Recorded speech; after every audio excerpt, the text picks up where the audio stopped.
શ્રાવણ મહિનો ભગવાન શિવજીનો વહાલો મહિનો છે. આ મહિનામાં ભગવાન સ્વયં શિવજી લક્ષ્મીજીને મળ્યા હતા. ક્યારેક પ્રશ્ન ઉઠવો જોઈએ, ક્યારેક પ્રશ્ન જાગવો જોઈએ કે આ પવિત્ર શ્રાવણ માસમાં શિવજીને વધારે બિલોપત્ર શા માટે ચડાવીએ છીએ? આપણે સૌ જાણીએ છીએ કે આ મહિનામાં બિલવૃક્ષનું પ્રાગટ્ય થયું છે. ભગવાન સ્વયં શિવજી કહ્યું કે લક્ષ્મી આપની સાધનનું ફળ છે. લક્ષ્મી સ્તન ઉત્પન્ન છે મહાદેવસ્ય. લક્ષ્મીજીએ કઠિન સાધના મહાદેવની કરી. શિવજી તો મળ્યા પણ તેમની સાથે એક વૃક્ષ પ્રગટ થયું અને એ બિલવૃક્ષ છે. બિલવૃક્ષનું સાચું નામ છે શ્રી વૃક્ષ. શ્રીનો અર્થ થાય લક્ષ્મી. આ મહિનામાં બિલોપત્રોથી કોઈ ભગવાન મહાદેવનું પૂજન કરે છે ત્યારે લક્ષ્મીની પ્રાપ્તિ થાય છે. આ મહિનામાં વિશેષ કરીને ભગવાન શિવનું પૂજન કરવામાં આવે તો તેની કામનાઓ પૂર્તિ થાય છે. થઈ શકે તો આ મહિનામાં ઉપવાસ કરવા જોઈએ. એ ન થઈ શકે તો એક દિવસ ઉપવાસ ને એક દિવસ ભોજન, નક્ત વ્રત. એક દિવસ એકદમ ઉપવાસ કરે, બીજે દિવસે એક સમય ભોજન કરવાનું, વળી પાછો ઉપવાસ, એક દિવસ ભોજન પાછું. એ પણ ન થઈ શકે તો રોજ એક સમય ભોજન કરી અને ભગવાન શિવનું આરાધન કરવું. એમ પણ ન થઈ શકે તો આ મહિનામાં વધારે મૌન રહેવું. શિવજીને મૌન પ્રિય છે. અનેક મહાદેવના ભક્તો આ મહિનામાં મૌનને ધારણ કરે છે. એ રોજ મૌન ન રહી શકે તો પવિત્ર શ્રાવણ માસમાં જે સોમવાર આવતા હોય છે, સોમવારે ભગવાન શિવજીને યાદ કરવા માટે મૌન રહે છે. મૌનનો અધિક મહિમા ભગવાન શંકરજી ગાયો છે. આ મહિનામાં વિવિધ પ્રકારે શંકર ભગવાનની પૂજા થાય છે. અભિષેક થાય, રુદ્રાભિષેક થાય, રુદ્રી પાઠ થાય. આ મહિનામાં પાર્થેશ્વર મહાદેવનું પૂજન થાય. આ મહિનામાં થોડું કરેલું સત્કર્મ અધિક ફળ આપે છે. પવિત્ર શ્રાવણ માસમાં પંચાક્ષર મંત્રનો વધારે જાપ કરવો જોઈએ. આ પવિત્ર શ્રાવણ મહિનો શાંતિ આપનારો છે. તેથી જેને શાંતિ જોઈએ, સંપત્તિ જોઈએ, પોતાના સંતાનના સુખ જોઈએ, તેને વિશેષ પ્રકારે પવિત્ર શ્રાવણ માસમાં ભગવાન શિવનું પૂજન કરો. તો આપણે સૌ ભેગા મળીને પવિત્ર શ્રાવણ માસમાં ભગવાન શિવને યાદ કરી રહ્યા છીએ. ક્યારેક આપણા પોતાના ભાગ્યની પણ સરાહના કરવી જોઈએ કે મારું પણ કોઈ પુણ્ય છે કે મને આ ગંગાના કિનારે 9 દિવસ રહેવાનો અવસર પ્રાપ્ત થયો. આપણા ગામની અંદર આપણે ભગવાન મહાદેવની કથાનું આયોજન કરવું હોય તો પણ કેટલી મહેનત કરવી પડે, કેટલો પુરુષાર્થ કરવો પડે, કેટલી વ્યવસ્થા ઊભી કરવી પડે. તો ગામ છોડીને, રાજ્ય છોડીને જ્યારે આપણે તીર્થોમાં કથા કરવા જઈએ છીએ ત્યારે અહીં ઘણી બધી વ્યવસ્થા માંગેલી છે. આયોજક મિત્રોએ વારંવાર આવવું પડે છે, વ્યવસ્થા સંભાળવી પડે છે. તો પણ કોઈ ત્રુટિ રહી જતી હોય તો કોઈ પણ અવ્યવસ્થા રહી જતી હોય છે. તેથી જે યાત્રિકો આવ્યા છે કઈ પણ અસુવિધા હોય નજર અંદાજ કરીને આનંદનો લાભ લેવો, સત્સંગનો લાભ લેવો, ભગવાનનું ભજન કરવું, ગંગાના તટ ઉપર બેસીને પંચાક્ષર મંત્રનો જાપ કરવો. માતા ગંગાનું તટ શાંતિ આપનારો છે, સુંદર વિચાર આપનારો છે. ક્યારે તમે ગંગાના કિનારે બેઠા હો, એક પણ દૂષિત વિચાર ત્યાં પ્રગટ ન થાય. આપનો સૌનો અનુભવ છે. ગંગાના કિનારે બેઠા હોય અને કોઈ પણ એક પણ ખરાબ વિચાર આપણા મનમાં કે હૃદયમાં ઉદ્ભવે નહીં. આ ગંગા જલનો એક શ્રેષ્ઠ પ્રભાવ છે. આપણી પૂજા પરંપરામાં ગંગાજલ વગર કોઈ દેવતાઓની પૂજા સંપન્ન નથી થતી. શિવની પૂજામાં ગંગાજલ એ બહુ આવશ્યક છે. ગંગાજલ વિના ભગવાન શિવની પૂજા કેવી રીતે સંપન્ન બને? મહાદેવજીને આપણે અન્ય વસ્તુ ન ચડાવીએ પણ ભગવાન શિવજીને ગંગાજલ ચડાવી દઈએ તો દરેક અભિષેક કરવાનું ફળ પ્રાપ્ત થાય છે. જે અભિષેકોની પરંપરા છે, દૂધનો અભિષેક, દહીંનો અભિષેક, ઘીનો અભિષેક, ફલના રસનો અભિષેક, અનેક દ્રવ્યથી અભિષેક થાય. ભગવાનને પંચામૃતથી અભિષેક થાય. પણ અલગ અભિષેક આપણે ન કરી શકીએ તો પણ સર્વ અભિષેકોનું ફલ મહાદેવને ગંગાજલ ચડાવવા માત્રથી પ્રાપ્ત થાય છે. શિવજીને ગંગાજલ બહુ પ્રિય છે. તો ગંગાના કિનારે બેસીને ભગવાન શિવને યાદ કરનાર આપણે સૌ આપણા પૂર્વજોને યાદ કરી. પૂર્વજોએ કોઈ પુણ્ય કર્યા હશે, તે પુણ્યના ફલ સ્વરૂપે આપણને લાભ મળી રહ્યો છે. આપણે કોઈ પૂર્વ જન્મમાં પુણ્ય કર્યું છે, કોઈ સારા કાર્યો કર્યા, સત્કર્મો કર્યા છે, એનું ફળ આપણને પ્રાપ્ત થયું છે. અનેક માણસોએ મનમાં સંકલ્પ કર્યો હતો ભાઈ હરિદ્વાર જવું છે, કથા છે, આવી ન શક્યા, પહોંચી ન શક્યા. કારણ કયું? તેના પુણ્યનો ઉદય ન થયો. જેના ભાગ્યનો ઉદય થયો, જેના પુણ્યનો ઉદય થયો, તે ગંગા કિનારે પહોંચી ગયા, હરિદ્વાર પહોંચી ગયા. હરિનું દ્વાર છે. હરિદ્વાર પૂર્ણ થાય એટલે ઋષિકેશ આવે છે. ઋષિ મુનિઓની તપસ્થલી ઋષિકેશ છે. ત્યાંથી હિમાલય પહાડનો પ્રારંભ થાય છે. સુંદર સુંદર તીર્થો હિમાલય પહાડમાં છે. દુર્ગમ યાત્રા છે, કષ્ટદાયક યાત્રા છે, પણ ધીમે ધીમે બધું જ સુખદાયક ત્યાં વ્યવસ્થા ઊભી થઈ રહી છે. તો આવો ભગવાન શિવને યાદ કરીએ. ક્રમશઃ શિવ મહાપણ કથા આપ સૌને કહેવાનો પ્રયાસ કરો. આજે આપણે ભગવાન શંકરજીની વંદના કરીશું, માતા ભવાનીને પ્રણામ કરીશું, ત્યારબાદ ભગવાન ગણેશની વંદના કરીને ધીરે ધીરે શિવ મહાપણ કથામાં પ્રવેશ કરીશું અને વધારેમાં વધારે ભગવાન શિવની વાતો કરીશું. ભગવાન મહાદેવની કથા કહેવાનો પ્રયાસ કરીએ. અહીંયા લૌકિક વાતો બહુ નહીં કરીએ આપણે, જે ઘર કુટુંબ પરિવારની હોય. કથાઓની અંદર લગભગ એ પણ ચાલતું હોય છે, ઘર કુટુંબ પરિવારની વાતો. લૌકિક દ્રષ્ટાંતો બધા છે. સાસુએ કેવી રીતે રહેવું, વહુ બાપાએ કેવી રીતે રહેવું, સસરાએ કેવી રીતે રહેવું, ભાઈએ કેવી રીતે રહેવું, બહેનોએ કેવી રીતે રહેવું, એ બધું તો આપણે જાણતા જ હોય છે. અને આજના માણસોને આ બધું કાંઈ શીખવાની જરૂર નથી. તેને કેમ રહેવું છે, કઈ રીતે રહેવું છે, તેને બધી જ ખબર છે. આપણે અહીંયા લૌકિક વાતો કરવા એકત્ર નથી થયા.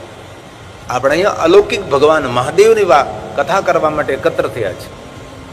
તેથી હસવાની વાત પણ બહુ અલ્પ કહીશું, નૃત્યની પણ થોડી અલ્પ સમય રાખીશું, પણ વધારે વધારે ભગવાન શિવજીની કથા આપણે સાંભળીએ એવા પ્રયાસ આપણે સૌ આ દેવતાની ભૂમિ હરિદ્વાર અંદર કરીશું. આયુ શિવજીને આપણે પ્રણામ કરીએ. જગતના પિતા છે, જગતના સર્જક પણ છે ભગવાન શિવ. જગત પિતરમ શંભો, વિશ્વના પિતા છે, જગતના પિતા છે. આ વાત અકાટ્ય છે ભાઈ, કોઈ વિરોધ ન કરી શકે. આપણા સૌના પિતા ભગવાન શંકર છે.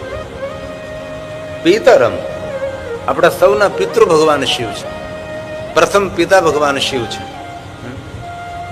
તેથી જે શિવ સાધના કરે, શિવની ઉપાસના કરે, શિવનું સ્મરણ કરે છે, તેના પિતૃઓ રાજી બહુ થાય છે, તેમના પિતૃઓ તૃપ્ત રહે છે. તેથી જેને પોતાના પિતૃઓને રાજી કરવા, તેના પૂર્વજોને પ્રસન્ન કરવા હોય, સદગત આત્માઓને રાજી કરવા હોય, પ્રસન્ન કરવા હોય, તો વધારે વધારે શિવનું સ્મરણ કરવું.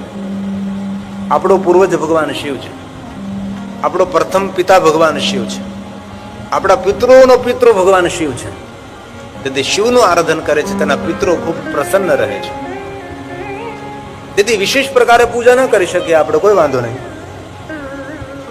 અનેક ઉપચારો કે દ્વારા ભગવાન શિવનું પૂજન ન કરી શકીએ આપણે, પરંતુ ભગવાન શિવનું સ્મરણ તો કરી શકીએ ને.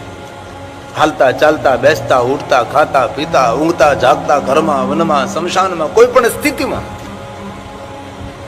ભગવાન શિવને યાદ કરીએ. જીવાગ્રે વર્તતે તસ્ય સફલમ જીવિતમ. જેને જીવા પર ભગવાન શિવનું નામ રહે છે તેનો જન્મ સફળ છે. તેથી ભગવાન વ્યાસજી શિવ મહાપણ કથાના પ્રારંભે ભગવાન શિવજીને જગત પિતા કહે છે.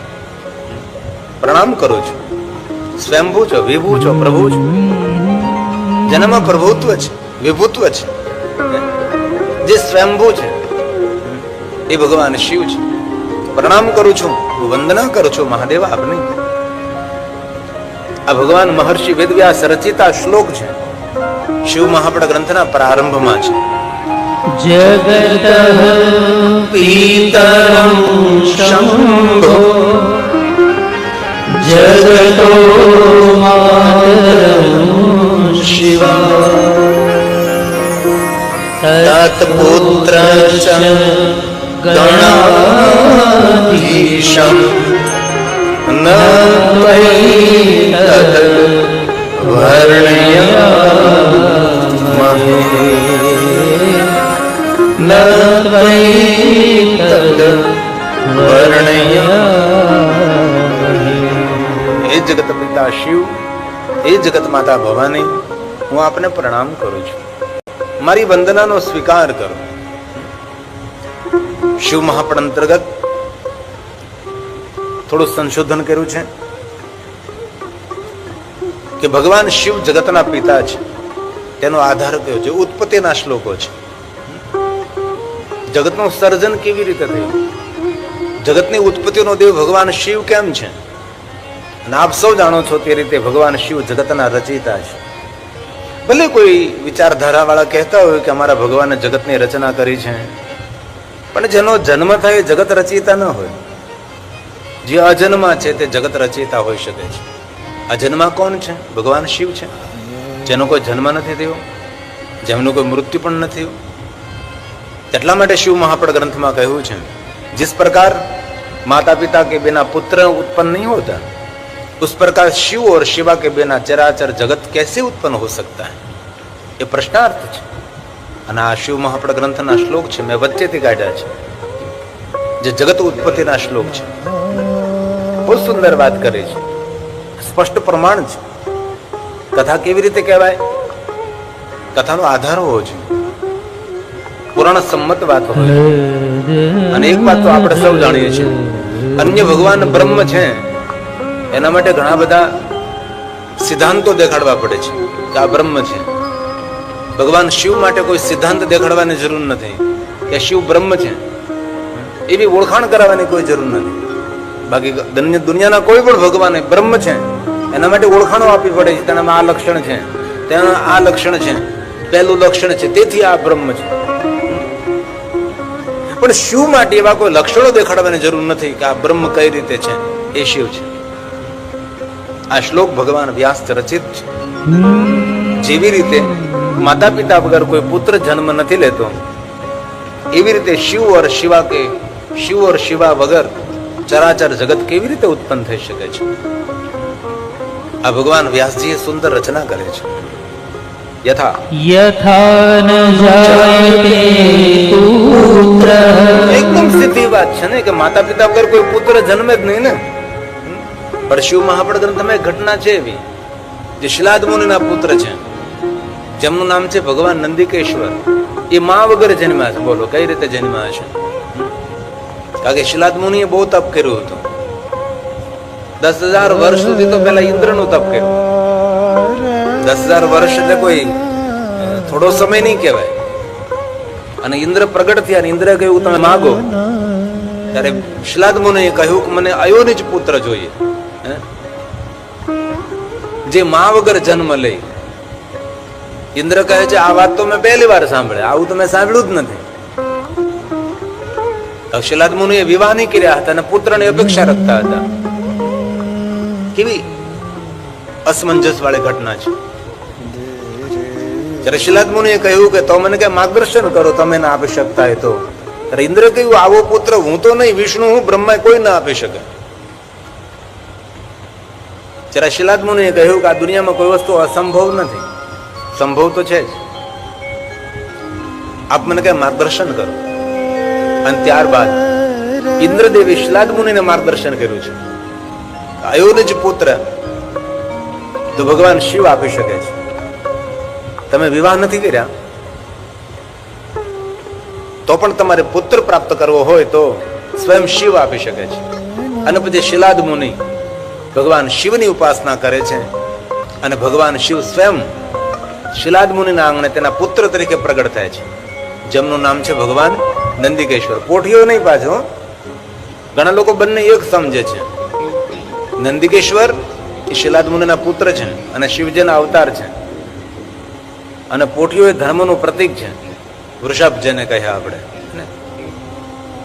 તેથી આ ચરાચર જગત કોના દ્વારા સર્જન થયું છે? ભગવાન શિવ દ્વારા. અને અવ્યાસ ભગવાન બોલ્યા છે યથા ન જાયતે પુત્ર, યથા ન જાયતે પુત્ર પિતરં માતરં વિના તથા ભવં ભવાની ચ વિના નૈત ચરાચરં વિના નૈત ચરાચરં. કેટલી કેવી સુંદર વાત કરે છે. શ્લોક આ લોક અને પરલોકને સાર્થક કરે છે. ભલે આપણે બધા શ્લોક 24,000 શ્લોક ના ગાઈ શકીએ, પણ કોઈ કોઈ શ્લોક તો ગાવો જ જોઈએ, જે વાત માટે પૂરક હોય. એ બહુ જરૂરી છે. પણ આપણું મોટું ભાગ્ય છે કે આપણને સંસ્કૃત નથી આવડતું. દરેક માણસે થોડું ઘણું શીખવું જોઈએ. ગુજરાતી ભાષા હિન્દી ભાષાની જનેતા, એટલું કઠિન પણ નથી. સીધી વાત છે. તથા ભવમ ભવાની ચ વિના. ભવમ ભવાની, ભવ એટલે શંકર, ભવમ ભવાની, ભવાની માતા ભવાની. તેના વગર આ ચરાચર જગત ઉત્પન્ન ન થઈ શકે. તો ક્યારે તમને કોઈ પ્રશ્ન કરે કે જગતનું સર્જન કરનાર કોણ છે, તો કે ભગવાન શિવ અને પાર્વતી. જગત કોને ઉત્પન્ન કર્યું છે? શિવ અને શિવાય, ભવ અને ભવાનીએ આ જગતનું સર્જન કર્યું છે. બહુ સુંદર વાત કરી છે. हे महाभाग्यवान ऋषियों, सुत पुराण कहे छे, इस जगत में जो जो सर्वश्रेष्ठ पवित्र है, पूर्ण एवं मंगल स्वरूप है, सभी शिव और शक्ति के तेज से प्रादुर्भाव हुआ है. આ જગત અંદર જે જે વસ્તુ પુણ્ય આપનાર છે, આપનું સૌનું મંગલ કરનાર છે, જે શ્રેષ્ઠ વસ્તુ આ જગતની અંદર આપણે જોઈ રહ્યા છીએ, એ બધું જ સર્જન કરનાર કોણ છે? શિવ અને શક્તિ છે.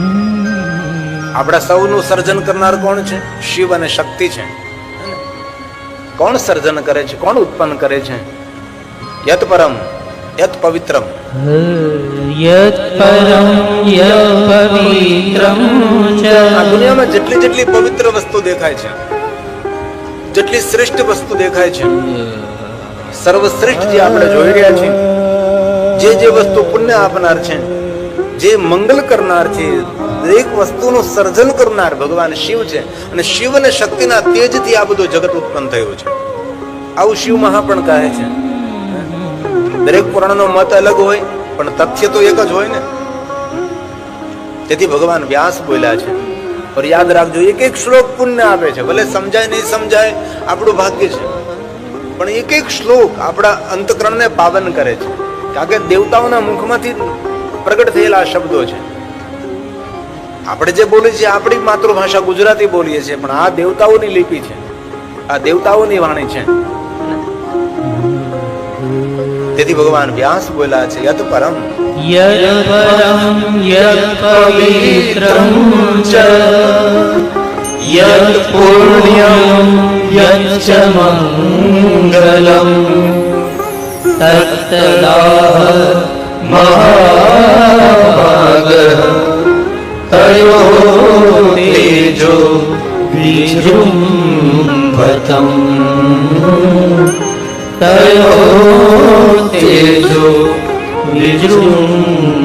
શિવ અને શક્તિના તેજથી આ સુંદર જગતનું નિર્માણ થયું છે. આપણને ક્યારે કોઈ પ્રશ્ન કરે કે આ જગતને કોને સર્જન કર્યું, તો આપ કહી શકો છો કે શિવ મહાપુરાણ ગ્રંથમાં કહ્યું કે શિવ અને શક્તિ આ ચરાચર જગતને સર્જન કર્યું છે. પુણ્ય આપનારો હોય, મંગલ કરનારો, શુભ કરનારો, દરેક વસ્તુ શિવ અને શક્તિ દ્વારા ઉત્પન્ન થઈ છે. આજકાલ બહુ સારી વિચારધારાઓ છે, અને વિચારધારાઓ લોકોને ભ્રમિત પણ કરી રહી છે. પણ શાસ્ત્ર પ્રમાણે શિવ મહાપુરાણ ગ્રંથમાં કહ્યું જગતનું સર્જન કરનાર શિવ અને શક્તિ છે. બહુ સુંદર વાત કરી. સાંભળો તમે આદરથી. આ બધા શ્લોકો શતરુદ્ર સંહિતાના છે, જેની અંદર જગત ઉત્પત્તિની વાત કરે છે. દેવગણ, महेश्वर, ब्रह्म, विष्णु, इंद्र, चंद्रमा आदि समस्त देवता, ऋषि एवं दैत्य सभी आपसे उत्पन्न हुए हैं, ऐसा भगवान व्यास जी ने कहा है. देवगण, देवदूत, ब्रह्मा, विष्णु, हे महेश्वर, आपके द्वारा इंद्र, चंद्रमा, सूर्य, देवता, ऋषि और कह दिया कि दैत्य भी आपके द्वारा है जो कुछ सर्जन हुआ है. इसलिए पूरे विश्व के आधार स्वरूप शिव અને શક્તિ છે, શિવ અને પાર્વતી છે, ભવ ભવાની છે, ઉમા મહેશ્વર છે, મહેશ ને મહેશ્વરી છે, સનાતન સનાતને છે, શંકર ને શાંકરી છે, જગતોનું સર્જન કરનાર છે. બ્રહ્માને કોને સર્જન કર્યા? શિવજીએ. વિષ્ણુનું કોને સર્જન કર્યા? શિવજીએ. ઇન્દ્ર, ચંદ્ર આદિ, સૂર્ય, સુર અસુર સૌને ऋषि संत सज्जन सब कुछ भगवान महादेवे सर्जन કર્યું છે. આવું ભગવાન વ્યાસજી કહે છે.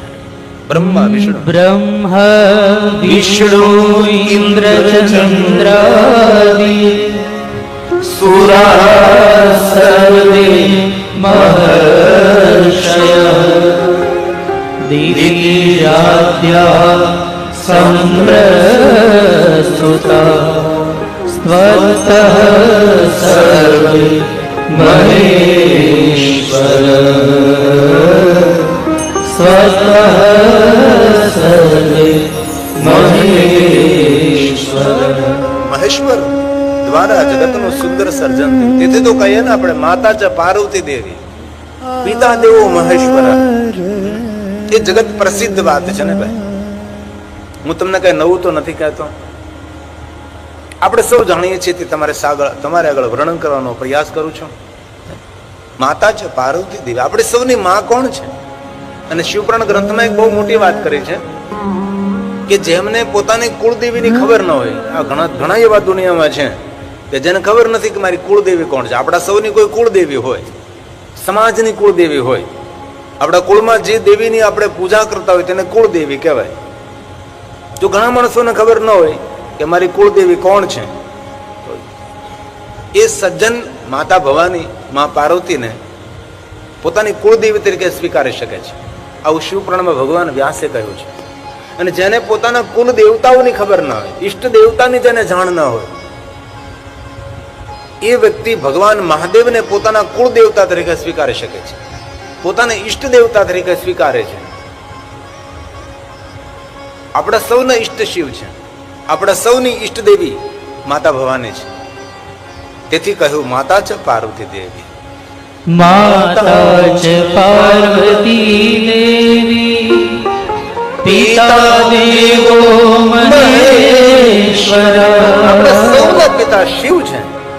बांधवा शिव भक्तांच स्वदेशो भुवनत्रयम् स्वदेशो ભુવનત્રયમ. આપણો દેશ કોઈ એક નથી. આત્મા ત્રિભુવનમાં વિચરણ કરનારી આત્મા છે. અત્યારે મૃત્યુ લોકમાં છે, અન્ય કોઈ લોકમાં પણ આપણું વિચરણ થઈ શકે, સંભવ છે.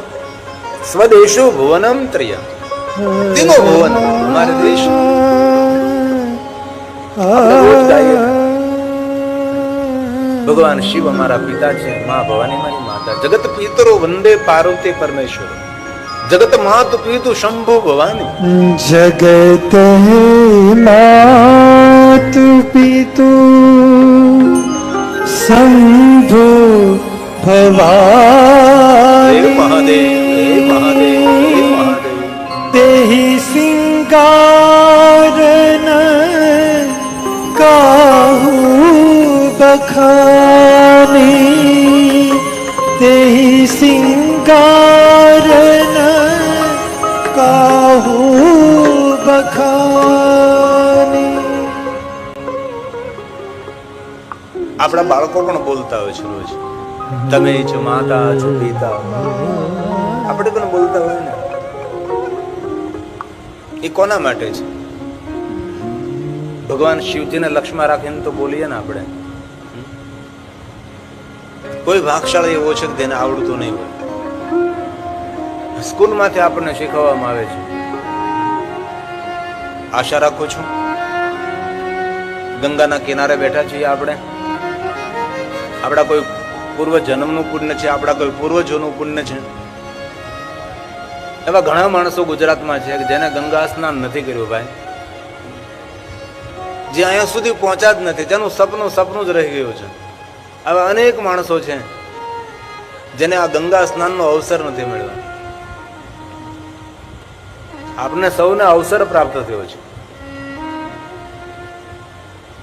આશા રાખું છું આપ સૌ સાથે બોલજો, તમને સૌને કંઠસ્થ છે. ત્વમેવ માતા ચ પિતા ત્વમેવ બંધો સખા ત્વમેવ ત્વમેવ વિદ્યા દ્રવિણં ત્વમેવ ત્વમેવ સર્વં મમ દેવ દેવ ત્વમેવ સર્વં મમ દેવ દેવ. અંતિમ પંક્તિ શિવ તરફ સંકેત કરે છે ને. છેલ્લી પંક્તિમાં શું કહ્યું ભાઈ?